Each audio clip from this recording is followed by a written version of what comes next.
ଯେମିତିକି କାଲିଠୁ hit ୱେଭ୍ର warning ରହିଛି। କ'ଣ ସତର୍କ ସୂଚନା ଦିଆଯାଇଛି ଆଉ କ'ଣ ରହିଛି?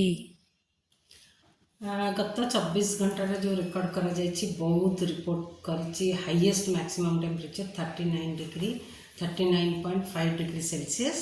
ତା ସହିତ 37 ଡିଗ୍ରୀ କିମ୍ବା ତାଠୁ ଅଧିକା ଟେମ୍ପରେଚର ରେକର୍ଡ଼ କରାଯାଇଛି ଅନୁଗୁଳ, ବାରିପଦା, ଝାରସୁଗୁଡ଼ା, ସମ୍ବଲପୁର, ସୁନ୍ଦରଗଡ଼, ବଲାଙ୍ଗୀର, ମାଲକାନଗିରି ଏବଂ ବୌଦ୍ଧ ଡିଷ୍ଟ୍ରିକ୍ଟରେ।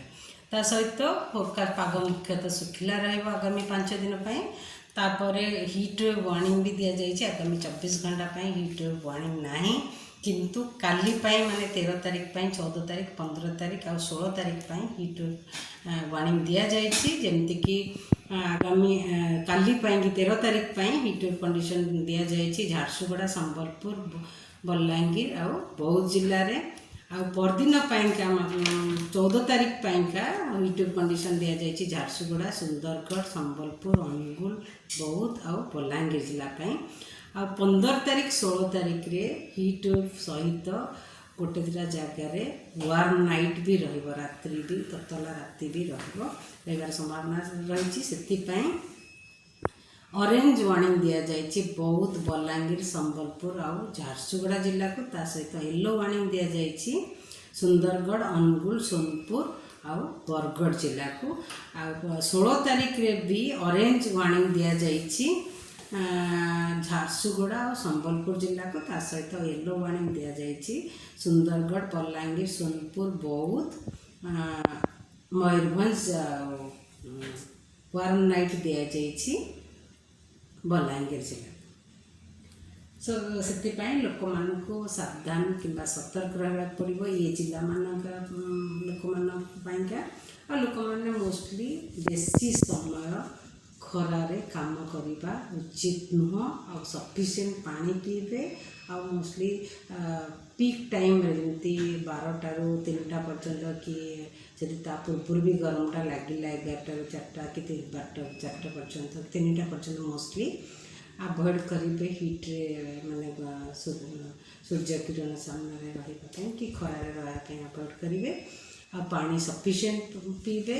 ଆଉ କାମଟାର ବି ଟାଇମିଂଟା ଆପଣମାନେ ଆପଣଙ୍କ କନଭିନିଏଣ୍ଟ ହିସାବରେ ସକାଳ କରନ୍ତୁ କି ସନ୍ଧ୍ୟାବେଳେ କରନ୍ତୁ, ମଝି ଯେଉଁ 12ଟାରୁ 3ଟା ବେଳ ପର୍ଯ୍ୟନ୍ତ ମୋଷ୍ଟଲି ଆଭଏଡ଼ କରନ୍ତୁ। ଆଉ ପଖାଳ ଖାଆନ୍ତୁ, ତୋରାଣି ପିଅନ୍ତୁ, ଛାଚ୍ ଦହି ପାଣି ବି ପିଇଲେ ବହୁତ ଭଲ, ନିମ୍ବୁ ପାଣି ବି ପିଅନ୍ତୁ। ଆଉ ନିଜକୁ ସତର୍କ ରଖନ୍ତୁ। ମ୍ୟାଡ଼ାମ୍, ଯେମିତି ଆପଣ କହିଲେ କି ଫାର୍ଷ୍ଟ 2 ଦିନ ଥିଲା, ଏବେ 3 ଦିନ 4 ଦିନକୁ ଗ୍ରୀଷ୍ମ ପ୍ରବାହ ବଢ଼ିଲାଣି।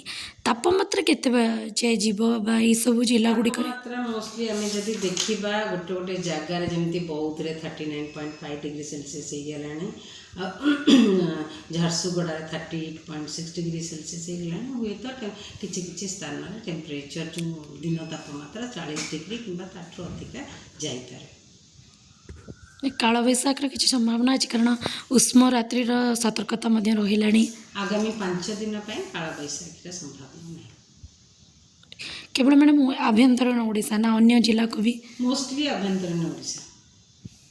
ଉପକୂଳ ଜିଲ୍ଲାରେ କୌଣସି? ଉପକୂଳ ଜିଲ୍ଲାରେ ଏବେ ବର୍ତ୍ତମାନ ଯଦି ଦେଖିବା ଟେମ୍ପରେଚର ମୋଷ୍ଟଲି ନର୍ମାଲ୍ ରହିଛି।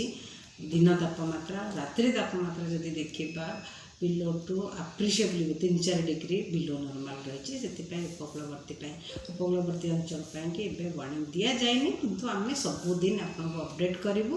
ଯଦି କିଛି ଚେଞ୍ଜ ହେଲା ତେବେ ବି ଅପଡ଼େଟ୍ କରିବୁ। ମ୍ୟାଡ଼ାମ୍, କଟକ ଭୁବନେଶ୍ୱରରେ କ'ଣ କେମିତି ରହିଛି? କାରଣ ଭୁବନେଶ୍ୱରରେ ବି ଦିନର ତାପମାତ୍ରା, କାରଣ କଂକ୍ରିଟ୍ ସହର, ଅଧିକା ଗରମ ଲାଗୁଛି। ସେଠି କେମିତି ଟେମ୍ପରେଚର? କଟକ ଭୁବନେଶ୍ୱରରେ ଆମେ ଯଦି ଦେଖିବା ମୋଷ୍ଟଲି ଟେମ୍ପରେଚର ନର୍ମାଲ୍ ରହିଛି।